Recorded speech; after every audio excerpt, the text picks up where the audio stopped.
So I haven't made a follow-up video. A lot of people asked for me to explain what happened to me, but it's difficult reliving it. It's difficult talking about. It's difficult. It's just weird. I mean, it's a lot easier for me to just put on what happened to me because I have no control over that than sitting here and explaining. The sound of my voice bugs. Anyways, so I'm doing this because somebody had posted that they had a really bad experience, and my whole experience wasn't bad, but I'm just going to talk about the part that was, just to help, because like my job. I took about 40 people to the door, and maybe about half of those actually went all the way through, and nobody reacted like I did. So that's kind of a good thing. Sorry. And so this is the negative part of what happened to me. After all was said and done, and I came back or whatever, looked over at my friend, and the reason I was like reluctant, I thought I was going to go to hug her, and she wasn't going to be there, and it was going to start all over again. So when I was there, she grabbed me by the arm, and she said, when I was there, and she said, in a moment, I'm going to let go of you, and I won't be with you. You're not going to remember that I had this conversation with you, but it's just for your peace of mind right now. I'm like, okay. And so she let go, and next everything went white, and those putrid smell, and the feeling of, like, when you're about to throw up like that feeling, it was that the whole time. Not the whole time I was gone, but in this experience. And all of my fear, and the sound of broken glass, I don't know if I just said that, all my fear and regret and worry and dread and hate and anger was like folding in on me. And it was like, right?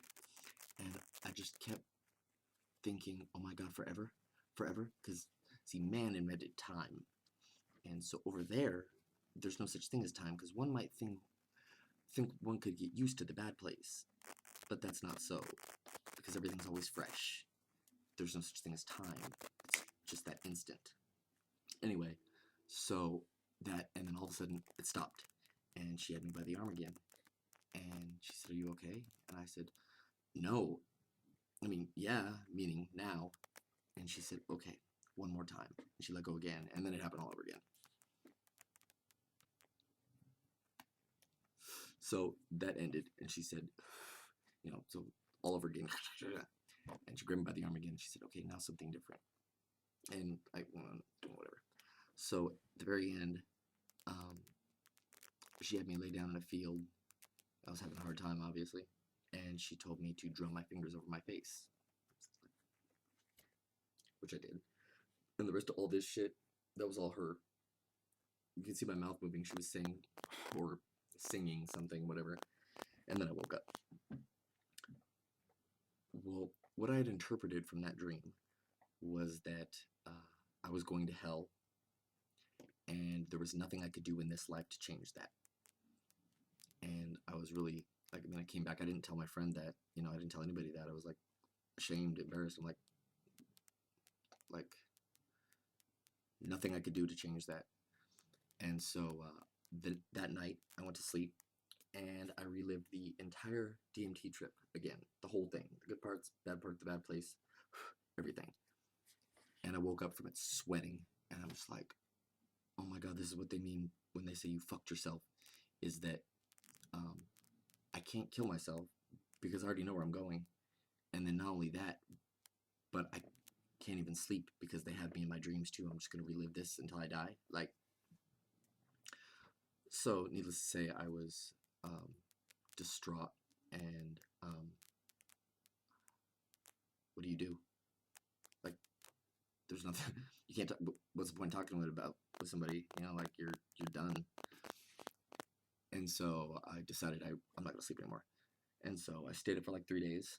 I had my ways. I'm not proud of it, but that's what I did.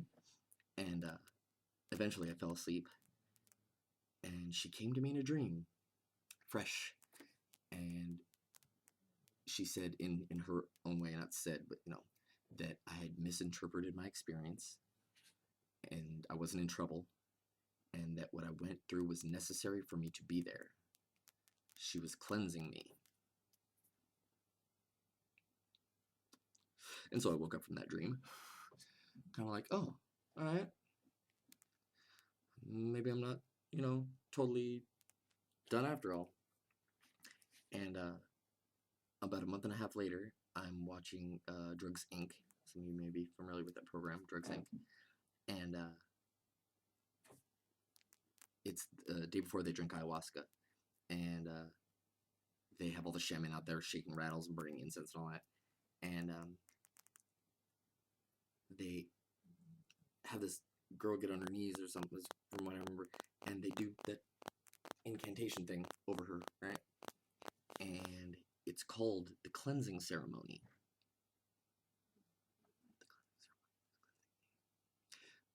Over there, they like to do things that you'll remember weeks later, days later, to let you know that over there is real, and this is bullshit. This is some sick illusion, something. I don't have any answers, or I have my own philosophies, but that'll be for some other time, or if I ever see you in the streets, feel free to come up to me and talk to me about answerless questions. But I thought it was necessary because I know that I was terrified and ruined, I thought. But I mean, I've done it since then, and I still highly promote its usage. Nothing could have prepared me for what I went through, but I don't regret a single moment. I mean, like I said, I've done it since then, and I've administered it since then. So,